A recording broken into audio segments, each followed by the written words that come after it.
Is there a serious case for a caring God? One that doesn't just rely on blind faith, but on evidence? Maybe we can't be 100% certain, but nothing in life comes with 100% certainty. We make decisions all the time without absolute proof. For example, if you walk outside and smell smoke, see a glow in the distance, hear sirens, and notice ash falling in the air, you don't demand laboratory certainty before concluding that there's a fire nearby. Each sign alone could have another explanation. The smoke could be from someone grilling. The glow could be construction lights. The sirens could be a police chase. And the ash could be dust. But all of them occurring together? The most reasonable conclusion is that there's a fire. In order to make an informed decision, we must weigh all of the evidence, and if they all converge on one explanation, it becomes most reasonable for us to act in accordance with that explanation. Here, we are demanding a consilience of evidence, something that science does all the time, which is essentially how science operates.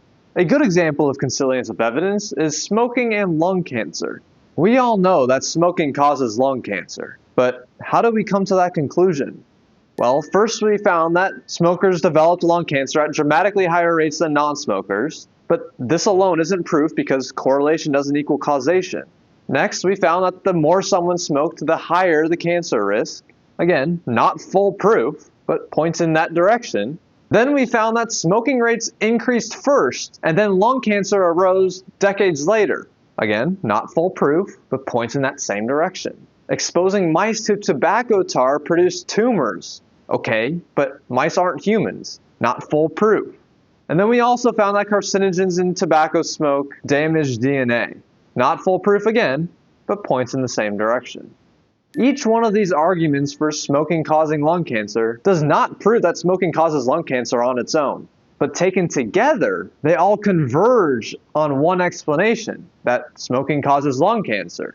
And we act in accordance with what they found today. Again, in serious reasoning, we rarely have absolute proof. Instead, we evaluate independent lines of evidence and then ask which explanation best accounts for them. In this video, we're going to apply that same method to one of the biggest questions imaginable. We'll examine arguments from design, from national revelation, from history, from prophecy, from the structure of law, and from the intellectual tradition itself. And then we'll see that they all converge on one explanation: the existence of a caring God who entered into covenant with humanity. First is the argument from design. Many of us have heard it. When we see a design, we assume a designer.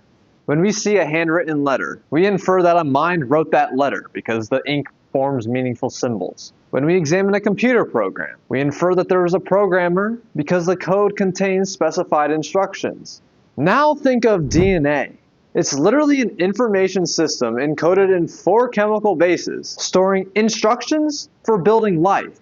Whenever we see instructions, we assume that someone wrote those instructions. And not even DNA, but the universe itself is so finely tuned for life. Physicists have calculated that fundamental constants fall within extremely narrow life-permitting ranges. The probability of these happening is so extremely small. Now, the argument from design is probably not conclusive proof that we have a caring God, but it does point in a direction of a creator, designer God. If we are reasoning with probability, the existence of a fine-tuned universe is more likely the result of an intelligent God than just an accident. But let's move on to the argument from mass revelation. Now, I've already made more of a comprehensive video on this argument, and if you've already watched it or heard it, I encourage you to still explore the rest of the arguments that we have in this video. But essentially, the Jewish nation claimed to have heard God speak. Throughout history, individuals have emerged claiming that they've heard private revelation from God. Muhammad received the Quran, Joseph Smith talked to angels, Paul was blinded on the road to Damascus. All of these claims, though, share a common pattern. A single person, or at most a small group, experiences something that nobody else witnessed. This makes the claims weak. The probability that one person is mistaken, deluded, or dishonest is not that hard to imagine. And when we examine each of these private revelations comparatively, we see that God contradicts himself with each of them, which tells us that we have either an extremely contradictory, changing God, or that, more likely, at least most of these revelations can't be true. But the Jewish claim is categorically different. The Torah doesn't claim that Moses alone heard God speak. It claims that an entire nation, approximately 2 million people, stood at the foot of Mount Sinai and heard God's voice directly. The weight of this claim cannot be overstated. The probability that 2 million people simultaneously hallucinated or conspired to fabricate this memory or collectively failed to distinguish a thunderstorm from the voice of God is not a high probability and not a reasonable one to follow. It really isn't even in the same category of probability. We accept national collective memories of far less dramatic events without question. If 2 million people claim to have witnessed any event, a battle, an earthquake, a solar eclipse, we believe them because the alternative would be to believe that they're all delusional or trying to lie. This mass delusion and collective conspiracy has never occurred in human history on such a scale as 2 million people. Now, the skeptic's natural response is that the event was recorded and introduced at a later date, that someone wrote the story of Sinai after the fact, and the people just simply accepted it. But this response collapses under scrutiny. Consider when this introduction could have occurred. You can't just walk up to a living nation and then tell them that their parents and grandparents heard God speak when they really didn't hear God speak. They just look at you crazy and be like, we've never heard them talk about it. And the Torah doesn't just record the revelation. It commands every parent in every generation to transmit this experience as something their own ancestors personally witnessed. That commandment creates an unbroken chain of transmission, which makes a late introduction essentially impossible. If there's this commandment in the Torah, how can you tell them that they witnessed an event when they should have been telling about this event for generations? And it's not even the mass revelation at Mount Sinai that you'd have to convince. The Torah also records that the entire nation was sustained by manna, which was a supernatural food that appeared daily for 40 years in the desert, but it was absent on the Sabbath and doubled on the Friday right before the Sabbath. Again, not a private miracle witnessed by one person. It's a 40-year national experience. Again, how do you convince an entire nation that their parents have experienced something miraculous every day for 40 years? Will they really just believe you? Are the Jews really that gullible? Certainly their 22% share of the Nobel Peace Prizes, despite only making up 0.2% of the world's population, will beg to differ. And so there's a formal way to state why this matters. A national experiential tradition is one that meets 3 conditions. It is a tradition that is accepted by an entire nation about its own history. It describes an experience that the nation itself collectively underwent, and it describes an experience dramatic enough that it would naturally generate a national collective memory from the moment that it occurred. When a tradition meets all 3 conditions, scholars have never demonstrated it to be false, not once in recorded history, because the conditions themselves make fabrication impossible.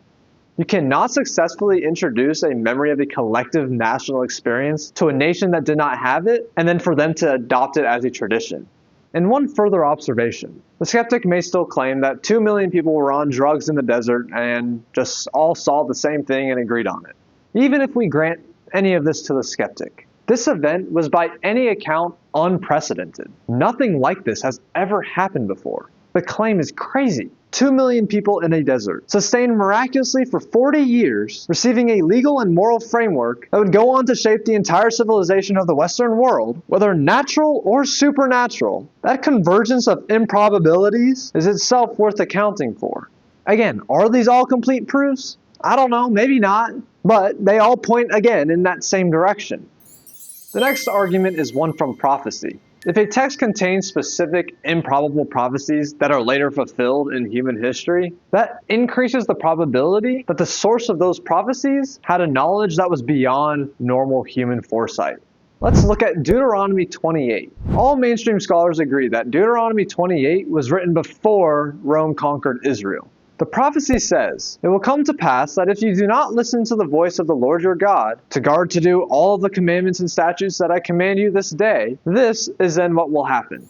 God will bring a nation against you from afar, from the end of the earth, as the eagle hovers, a nation whose speech you do not understand, a nation of fierce countenance, who knows no consideration for the aged, and shows no favor to the young. He will besiege you in all your gates and high and fortified walls in which you trust, and you will eat the fruit of your own body, the flesh of your sons and daughters, in the siege and distress with which your enemy distresses you."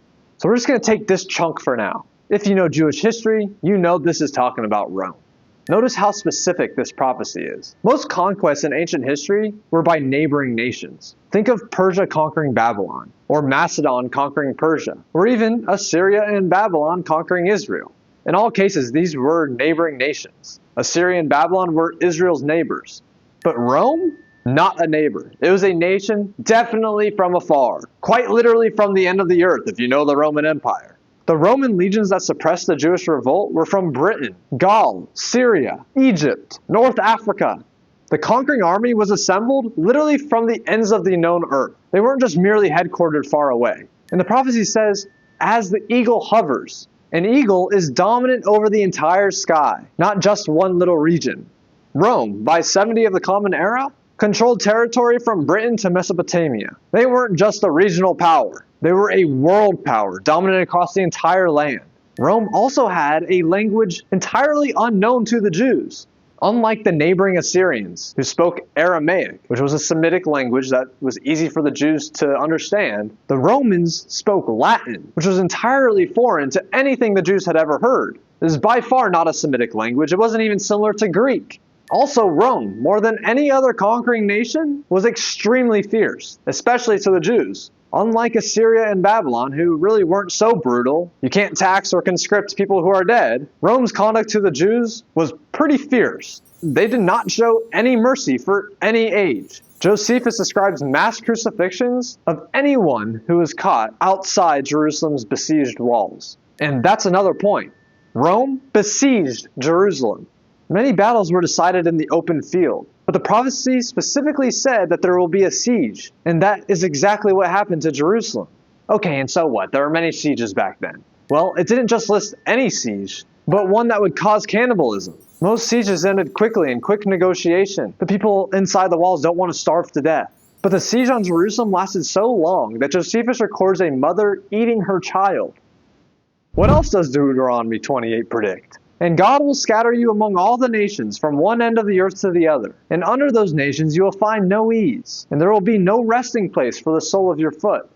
Okay, we all know this came true, but consider the ancient practice. Assyria exiled the northern tribes to Assyria, but settled other peoples in their place and left some Jews there. Babylon did kind of the same. Persia, on the other hand, allowed the return of the exiles. Alexander and his Greek successors allowed Israel to just remain where they were, and even the Romans themselves and other conquered territories, they generally left the populations right where they were. They just appointed a Roman official over them. What happened to Israel, though, under Rome, was completely different. The Roman conquest resulted in the Jews being physically banned from their own capital city. This is historically remarkable. Perhaps the most overwhelming point, though, was that Rome scattered all the Jews across the whole world. Usually exiles were just sent to one place, one region. The Jewish diaspora, however, was global, exactly what the prophecy predicted. By the time the state of Israel was established in 1948, there were Jewish communities in Yemen, Ethiopia, India, China, Morocco, the United States, Argentina. These communities had been there for centuries with no contact with each other, yet they still maintained their Jewish identity. And another thing that the prophecy predicted, if you know Jewish history, you know that in these places, the Jews had it extremely hard. The prophecy predicts perpetual restlessness, a condition of never quite being fully settled, never quite being safe, welcomed. There were Jewish expulsions all across Europe, Jewish pogroms, and the Holocaust. As the prophecy says, your life will hang in doubt before you. Night and day you will be in dread, with no assurance of your life. They would become, quote, a byword and a proverb among the nations. Indeed, Jews became the scapegoat of dozens of unconnected civilizations across centuries. Most conquered peoples are pitied or forgotten, not turned into a universal byword, a proverb among the nations. Similarly, the prophecy says that the stranger among them will rise higher and higher, and them lower and lower. Jews were systematically barred from land ownership and most professions. Very specific and strikingly, the prophecy also says, and God will return you to Egypt in ships, and you will be sold there as slaves and maidservants. So, the nation defined from their exit out of slavery in Egypt will then be returned as slaves to Egypt? Josephus records that this is exactly what happened. Captives were sent to Egypt as forced laborers and slaves in the Egyptian mines. And sea transport was the standard route between Judea and Egypt at the time. Now, I won't exhaust this prophecy further, but it's also particularly striking that the identifying symbol of the Roman military was the eagle. And remember how the prophecy oddly mentioned an eagle out of all the animals to describe the nation? Again, is this complete proof? Perhaps not. Perhaps people will protest about some specifics. But does it point to a God who cares about humanity and chose Israel? It really does seem to. And yet, despite all this, God says that He will not forsake them. And this is our argument from history. Again, Deuteronomy, and it will be when all these things come upon you, the blessing and the curse which I have set before you that you will consider in your heart, among all the nations where the Lord your God has banished you, then the Lord your God will bring back your exiles, and He will have mercy upon you. He will once again gather you from all the nations where the Lord your God had dispersed you. Even if your exiles are at the end of the heavens, the Lord your God will gather you from there, and He will take you from there. Guys, 1948, the return of all the exiles back to Israel. Notice what it says here. Even if your exiles are at the end of the heavens, this isn't just a physical location, but also temporal. It doesn't matter how far removed you are from your ancestors that used to live in Israel, whether by space or time, God will gather you from there and take you from there back to Israel, because God does not forget His covenant. And so 1948, the exiles returned and are still returning. Indeed, there has never been anything like this. Many nations have been conquered. Many have been exiled. And all of them mainly disappear. For nearly 2,000 years, the Jews have not had an independent state. They've been exiled across the entire world. And yet their religious law is preserved, their tradition is preserved, their identity is preserved, and their national memory is preserved. Compare them with other ancient Near Eastern people, their contemporaries at the time of the biblical record. Do you know any Ammonites today? What about the Hittites or the Moabites? But you certainly know Jews. Again, most nations assimilate and then lose their identity. How did the Jews and their entire culture survive? This demands an explanation. Of course, the Jews' explanation and the Bible's explanation is that God made a covenant with them and cares for them and protected them in exile so that they would one day be returned. But of course, the skeptic wants a naturalistic explanation, and none have been found. How did they survive? It can't be because they were persecuted. Hundreds of cultures disappeared under Christian and Muslim persecution. And we would actually expect persecuted people to assimilate so that they wouldn't be persecuted anymore. Also, Judaism survived in times where there weren't any persecution, like during the Golden Age in Spain, as well as now in America. Others suggest that Jews just have a knack for cultural survival, like how Russia has a knack for producing really good authors, and how America has a knack for producing really good technology. But if there is such an ability in the Jews, then what happened to all the Jewish polytheists of the First Temple? What happened to the Hellenistic Jews? Orthodox Judaism is the only one that survived.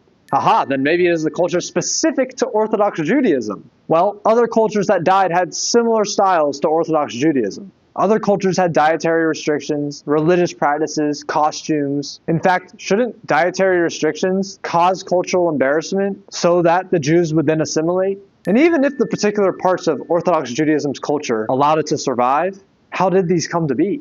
And why are they unique to Judaism? Did they come to be by accident? They claim it was from God. If it is just due to Moses' genius, don't other societies have genius men? Why not then copy Moses' genius? All this to say that we don't have a naturalistic explanation for the 3,000-year survival of the Jews. Is this concrete proof that God cares about the Jews? I don't know. Maybe there is some explanation that we haven't had enough time yet to figure out, as if 3,000 years wasn't enough. But again, it points in the direction that God cares about the Jews. Another argument comes from the structure of Jewish law itself. The Jews call their law Halakha, the way to go. Every legal system faces the same fundamental problem. How do we write laws today that will govern situations that you can't foresee tomorrow? Most systems solve this by amendment, legislation, and reinterpretation. The Torah, though, solved it differently. And 3,000 years later, it still works. What's striking about Jewish law is not merely just how old and yet new it is, but its architecture. It encompasses not just ritual law and prayer, but all aspects of life.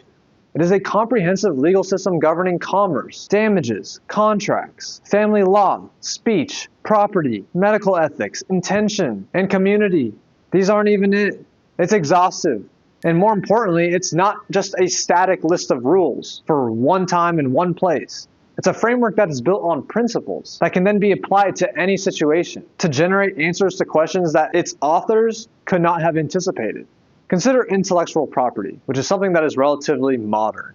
The Torah never mentions copyright law or digital piracy.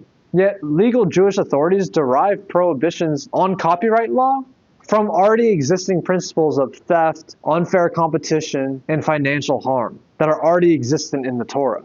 No new foundational legislation was required for copyright law. The system is always extending existing categories to new realities that it could not have foreseen. And it does so coherently, with reasoning that legal scholars find internally consistent. Forget copyright law. This has also happened with electricity, organ transplants, artificial intelligence. Crazy that the people in the desert could have thought of legal principles that would have governed these today. And so this stands in contrast to every other legal system in history. For example, the Code of Hammurabi, which is around the same time as Moses and the Israelites, was also recognized as a sophisticated legal document. But nobody is deriving rulings about artificial intelligence from the Code of Hammurabi. English common law is approximately 800 years old. The American Constitution is only 250 years old. And immediately after the Constitution's ratification, it needed amendments. The Jewish legal system has operated continuously for over 2,000 years, across more countries, under more varied conditions than any secular legal system in history. And maybe even more remarkably, it operated without political sovereignty. Every other legal system requires a state to sustain it. Roman law needed Rome. The Napoleonic Code needed Napoleon's empire. Jewish law functioned continuously without a state. Again, this is without parallel. And do we even need to get into how ethically radical the Torah was at its point of origin? It mandated rules that took other civilizations centuries to catch up to. So how did an ancient legal corpus develop a structure that is so generative, so internally disciplined, and so durable that it could survive without sovereignty for 2,000 years and apply itself coherently to circumstances that its originators could not have foreseen? That's either the most extraordinary achievement in human legal thought, produced by a people wandering in the desert, or it points to something else. Perhaps an unnatural source, a supernatural source. Again, not a complete proof, but points in the same direction. Now we have an argument from expert opinion. Now this argument is probably more modest, but I think it's still worth stating clearly.